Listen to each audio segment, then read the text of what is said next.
દોસ્તો, આપણા દેશના વડાપ્રધાન નરેન્દ્ર મોદીની કેટલીક તસવીરો સોશિયલ મીડિયા પર વાયરલ થઈ રહી છે. આ તસવીરોમાં જોઈ શકાય છે કે નરેન્દ્ર મોદી કેટલીક મહિલાઓ સાથે ગરબા રમતા જોવા મળી રહ્યા છે. પરંતુ આ વાતોમાં સત્ય છે કે કેમ? આ તમામ બાબતો વિશે તમે પણ જાણવા માંગતા હશો. સૌ લોકો વડાપ્રધાનને લગતી વાતો જાણવા માટે ઉત્સુક હોય છે. ત્યારે શું તમને ખબર છે કે નરેન્દ્ર મોદીને એક પત્ની પણ હતા? અને એમનું નામ શું છે અને હાલમાં તે શું કરી રહ્યા છે? આ તમામ બાબતોના સવાલો દરેક ભારતીયોના મનમાં હોય છે કે આખરે નરેન્દ્ર મોદીએ 50 વર્ષ માટે એમના લગ્ન કેમ છુપાવ્યા અને આખરે એમના લગ્ન કર્યા પછી એમણે છૂટાછેડા કેમ લીધા? આ તમામ બાબતો વિશે તમે જાણવા માંગો છો તો આ વિડીયોને અંત સુધી જરૂરથી જોજો. અને આજના વિડીયોમાં અમે ખાસ એ પણ જણાવીશું કે આખરે આ તસવીર જે છે, મોદીની જે તસવીર સોશિયલ મીડિયા પર ફરતી થઈ છે, કદાચ સાચી છે કે ખોટી તે બાબત વિશે સાચા પુરાવાઓ અમે આજના વિડીયોમાં તમામ બાબતો વિશે વાત કરીશું. માટે વિડીયોમાં આગળ વધીએ તે પહેલા વિડીયોને એક લાઇક અને ચેનલ પર જો તમે નવા છો તો ચેનલને બેલ આઇકન દબાવીને અવશ્ય સબસ્ક્રાઇબ પણ કરી લેજો. દોસ્તો, વડાપ્રધાન વિશેની સૌ વાતો હંમેશા ચર્ચાનો વિષય બનતી હોય છે, કારણ કે દેશના એક વડાપ્રધાન તરીકે એમનો એક નિર્ણય દેશના અર્થતંત્રમાં ખૂબ મોટી અસર કરતો હોય છે. દેશના વડાપ્રધાન જો ધારે તો એમનો નિર્ણય એ દેશના અર્થતંત્રને બદલી પણ શકે, અને જો એમનો એક ખરાબ નિર્ણય એ દેશના હિત માટે હાનિકારક પણ હોઈ શકે. ત્યારે દોસ્તો, વડાપ્રધાન નરેન્દ્ર મોદી હંમેશા માટે એમના પત્નીને લઈને ચર્ચામાં આવતા હોય છે.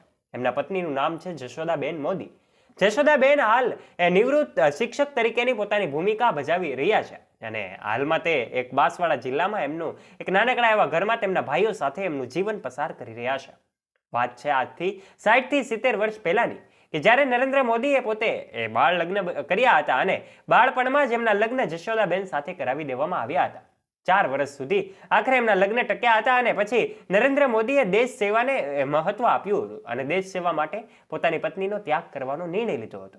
તેઓએ અનેક ધાર્મિક સ્થાનોની મુલાકાત લીધી હતી, અને ત્યારબાદ દેશ સેવાને સર્વસ્વ માનીને એમના પત્નીને એમણે પોતે લગ્ન છૂટાછેડા કરવા માટેની વાતો કરી હતી. અને ત્યારે જ આજે પણ નરેન્દ્ર મોદી એકલું જીવન જીવી રહ્યા છે. આખરે જશોદાબેને એમના ભાઈઓ સાથે રહેવાનો નિર્ણય લીધો હતો.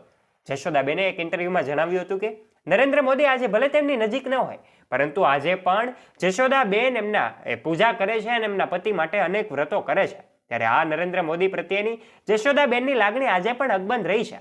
જશોદાબેન હંમેશા માટે નરેન્દ્ર મોદીને પોતાની નજીક હોય એવું માને છે, અને આજે પણ જો એ તેમને બોલાવી લે તો આજે પણ જશોદાબેન જવા માટે તૈયાર છે. આ વાતો, આ શબ્દો અમારા નથી દોસ્તો, આ શબ્દો છે જશોદાબેન મોદીના. જશોદાબેનને એક ઇન્ટરવ્યુમાં એ પણ પૂછવામાં આવ્યું હતું કે શું નરેન્દ્ર મોદી આજે તેમને બોલાવે છે? ત્યારે જશોદાબેને કહ્યું હતું કે ના, નરેન્દ્ર મોદી એમને બોલાવતા નથી, પરંતુ નરેન્દ્ર મોદી સાથે સંકળાયેલી વાતો જ્યારે પણ તેઓ યાદ કરે છે ત્યારે નરેન્દ્ર મોદી પોતાની નજીક હોય તેવું એમને લાગે છે. કેટલીક વખત એમને એ પણ લાગે છે કે પોતે વડાપ્રધાનના પત્ની છે અને પત્ની હોવા તરીકેનું એક ગૌરવ અનુભવે છે. ભલે નરેન્દ્ર મોદી આજે પોતાનાથી અલગ રહી રહ્યા હોય, પરંતુ આજે પણ જશોદાબેનના નરેન્દ્ર મોદી પ્રત્યેની જે લાગણીઓ છે એમાં કોઈ પણ ઓછી લાગણીઓ થઈ નથી. ત્યારે દોસ્તો, આજના વિડીયોમાં તમને ખબર પડી છે કે આ જે વાતો છે, જે નરેન્દ્ર મોદી અને મહિલાઓ સાથે જે ગરબાનો ફોટો સોશિયલ મીડિયા પર વાયરલ થયો છે, આ ફોટો એ બનાવટી ફોટો છે. આ તમામ વાતો ખોટી છે. સોશિયલ મીડિયા પર અનેક વાતોના પુરાવાઓ જે હોય છે સત્ય હોતા નથી. આ માહિતીઓ સોશિયલ મીડિયા પર આધારિત હોય છે, અને આ માહિતીના પ્રૂફ દરેક વ્યક્તિઓ પાસે હોતા નથી. ત્યારે દોસ્તો, આ નરેન્દ્ર મોદીની જે તસવીર વાયરલ થઈ રહી છે, આ વાયરલ તસવીર તદ્દન ખોટી છે. આપણે અફવાઓથી દૂર રહેવું જોઈએ અને સાચી માહિતી જાણવાનો પ્રયત્ન કરવો જોઈએ. એવી પણ વાતો સોશિયલ મીડિયા પર ફરતી થઈ છે કે નરેન્દ્ર મોદી એમના પત્ની સાથે દુર્ગા પૂજામાં પહોંચ્યા છે. શું આ વાતો સત્ય છે? ના દોસ્તો, આ તમામ વાતો ખોટી છે. આ તમામ બાબતોથી દૂર રહીએ. વિડીયો ગમ્યો હોય તો વિડીયોને લાઇક કરી દેજો, શેર કરી દેજો, તથા આવા જ રોચક અને રસપ્રદ વિડીયોઝ માટે અમારી YouTube ચેનલને અવશ્ય સબસ્ક્રાઇબ પણ કરી લેજો. ધન્યવાદ.